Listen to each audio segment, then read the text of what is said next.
आह, सर्दियों का मौसम, कंबल, गरम चाय और वो सुकून वाली फीलिंग, है ना? लेकिन इस मौसम का एक दूसरा पहलू भी है, इन्फेक्शंस का। तो आज हम इसी पर बात करने वाले हैं कि कैसे इन सर्दियों में सेहतमंद रहा जाए और इन आम संक्रमणों से खुद को बचाया जाए। तो यही सबसे बड़ा सवाल है ना, कि सर्दियां असल में हैं क्या? आराम का मौसम या फिर बीमारियों का? मतलब एक तरफ तो वो कोजी वाली फीलिंग होती है, पर दूसरी तरफ खांसी, जुकाम और इन्फेक्शन का डर भी लगा रहता है। चलिए आज इस पहेली को सुलझाते हैं और देखते हैं सच्चाई क्या है। तो सबसे पहले चलिए ये समझते हैं कि आखिर होता क्या है सर्दियों में। मतलब हम सब ज्यादा बीमार क्यों पड़ने लगते हैं? कभी सोचा है? इसके पीछे ना कुछ बड़े ही दिलचस्प साइंटिफिक कारण हैं। देखिए, सबसे बड़ी वजह है हमारे शरीर की अपनी एक फौज, जिसे हम इम्यून सिस्टम कहते हैं। सर्दियों में ना हमारी ये रोग प्रतिरोधक क्षमता थोड़ी कमजोर पड़ जाती है। ऐसा समझिए कि हमारे शरीर के जो सिपाही हैं वो थोड़ी सुस्ती में चले जाते हैं। और ये हैं हमारे वो सिपाही, व्हाइट ब्लड सेल्स या कहिए श्वेत रक्त कोशिकाएं। इनका काम है किसी भी इन्फेक्शन से लड़ना, पर जैसे ही ठंड बढ़ती है इनकी एक्टिविटी, इनकी ताकत थोड़ी कम हो जाती है और बस इसी वजह से हम आसानी से बीमार पड़ जाते हैं। बात सिर्फ इम्यून सिस्टम की नहीं है, इसके अलावा भी कई वजह हैं। एक तो सर्दियों की सूखी हवा, ये हमारी नाक और गले की जो प्रोटेक्टिव लेयर होती है ना, उसे परेशान कर देती है।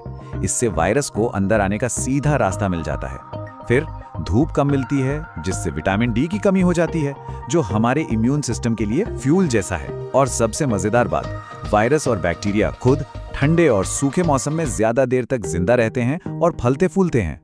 ठीक है, तो अब हमें ये तो समझ आ गया कि हम सर्दियों में बीमार पड़ते क्यों हैं। अब जरा ये भी देख लेते हैं कि इस मौसम के हमारे सबसे कॉमन दुश्मन हैं कौन कौन।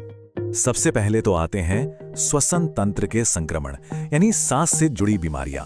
इसमें मामूली सर्दी जुकाम से लेकर गंभीर इन्फ्लुएंजा यानी फ्लू, ब्रोंकाइटिस और निमोनिया तक सब कुछ शामिल है। लक्षण तो जानते ही हैं, नाक बहना, गले में खराश, लगातार खांसी और कभी-कभी तो सांस लेने में भी तकलीफ।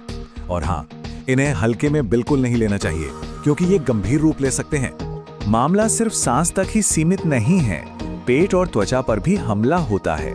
सर्दियों में हम अक्सर पानी कम पीते हैं और नतीजा उल्टी, दस्त और डिहाइड्रेशन। और इसी डिहाइड्रेशन से यूरिनरी ट्रैक्ट इन्फेक्शन यानी यूटीआई का खतरा भी बढ़ जाता है। और स्किन का तो पूछिए ही मत, सूखी त्वचा फट जाती है, उसमें दरारें आ जाती हैं और ये बैक्टीरिया के लिए खुला दरवाजा बन जाती है। तो ये जो पेट में गड़बड़ होती है ना, मतलब उल्टी और दस्त, इसका एक मेडिकल नाम भी है, गैस्ट्रोएंटेराइटिस। आम भाषा में लोग इसे पेट का फ्लू भी कह देते हैं। ये असल में पेट और आंतों का इन्फेक्शन होता है। अच्छा, एक बात और, कुछ लोग ऐसे हैं जिन्हें सर्दियों में ज्यादा खतरा होता है। उन्हें एक्स्ट्रा सावधान रहने की जरूरत है। जैसा कि आप देख सकते हैं, इसमें बच्चे और बुजुर्ग सबसे ऊपर हैं। फिर वो लोग आते हैं जिन्हें पहले से कोई बीमारी है, जैसे डायबिटीज या अस्थमा। और हाँ, गर्भवती महिलाओं और स्मोकर्स को भी अपना खास ख्याल रखना चाहिए। तो ठीक है, प्रॉब्लम तो समझ आ गई, पर सॉल्यूशन क्या है? सवाल ये है कि हम इन सब से बचने के लिए अपना डिफेंस सिस्टम, अपनी सुरक्षा कैसे मजबूत कर सकते हैं। चलिए देखते हैं। यहाँ 5 बहुत ही आसान लेकिन सुपर इफेक्टिव स्टेप्स हैं। सबसे पहले, अपनी इम्यूनिटी को बूस्ट करें। दूसरा, हाइड्रेटेड रहें, मतलब खूब पानी पिएं। तीसरा, हाथों की सफाई का ध्यान रखें। चौथा, जरूरी टीके जरूर लगवाएं। और पांचवा, अपने घर के अंदर की हवा की क्वालिटी मेंटेन करें। बस ये 5 चीजें आपका सुरक्षा कवच बन सकती है। अब इम्यूनिटी बढ़ाएं कैसे? जवाब आपकी थाली में है। अपनी डाइट में विटामिन सी वाली चीजें शामिल करें, जैसे संतरे, आंवला। नट्स और दालों से आपको जिंक मिलेगा।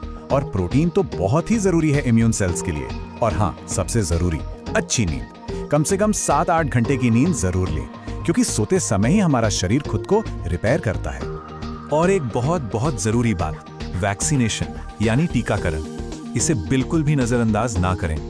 फ्लू और निमोनिया के टीके इन गंभीर बीमारियों से बचने के लिए एक बहुत ही पावरफुल हथियार हैं। सच में ये एक छोटा सा कदम आपको बहुत बड़ी मुश्किल से बचा सकता है। चलिए अब आते हैं इस बातचीत के सबसे जरूरी हिस्से पर। वो कौन से वार्निंग साइंस हैं, वो कौन से खतरे के संकेत हैं जिन्हें पहचानकर हमें समझना है कि अब डॉक्टर के पास जाने का टाइम आ गया है। इस एक लाइन को हमेशा याद रखिएगा, इन्फेक्शन के इलाज में देरी बहुत खतरनाक हो सकती है। कई बार हम लक्षणों को टालते रहते हैं, पर ये छोटी सी लापरवाही किसी बड़ी मुसीबत को बुलावा दे सकती है। तो ये हैं वो रेड फ्लैग्स जिन पर आपको फौरन ध्यान देना है। अगर तेज बुखार उतर ही नहीं रहा है, खांसी लगातार बिगड़ती जा रही है, सीने में दर्द या भारीपन महसूस हो रहा है, सांस लेने में दिक्कत हो रही है, या फिर बहुत ज्यादा थकान और कंफ्यूजन है, या लगातार उल्टियां हो रही हैं, तो प्लीज इंतजार मत कीजिए, फौरन डॉक्टर से सलाह लीजिए।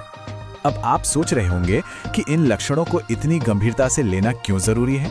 वो इसलिए क्योंकि एक मामूली सा दिखने वाला इन्फेक्शन भी सेप्सिस जैसी जानलेवा कंडीशन में बदल सकता है। सेप्सिस में होता यह है कि इन्फेक्शन पूरे खून में फैल जाता है और हमारा शरीर कंफ्यूज होकर अपने ही अंगों को नुकसान पहुंचाने लगता है, और ये सच में बहुत ही खतरनाक हो सकता है। एक और बहुत जरूरी बात, खासकर बच्चों और बुजुर्गों के मामले में, इनमें लक्षण कई बार बहुत अलग होते हैं। जैसे बच्चों में तेज बुखार और छाती में जकड़न आम है, वहीं हो सकता है किसी बुजुर्ग को बुखार ना आए, बस अचानक से कमजोरी या कंफ्यूजन महसूस होने लगे। इसलिए इन दोनों ग्रुप्स पर खास नजर रखनी पड़ती है। तो आखिर में वही पुरानी कहावत, इलाज से बेहतर बचाव है, मतलब प्रोएक्टिव रहना जरूरी है।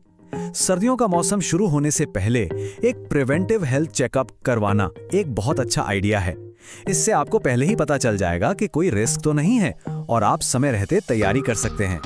तो इन सारी बातों के बाद अब मैं आपसे एक सवाल पूछना चाहता हूँ। इस बार की सर्दियों को सेहतमंद बनाने के लिए आप अपनी लाइफ में कौन सा एक छोटा सा बदलाव लाने वाले हैं? सोचिएगा जरूर, क्योंकि एक छोटा सा कदम भी आपको पूरी सर्दी स्वस्थ रखने में मदद कर सकता है।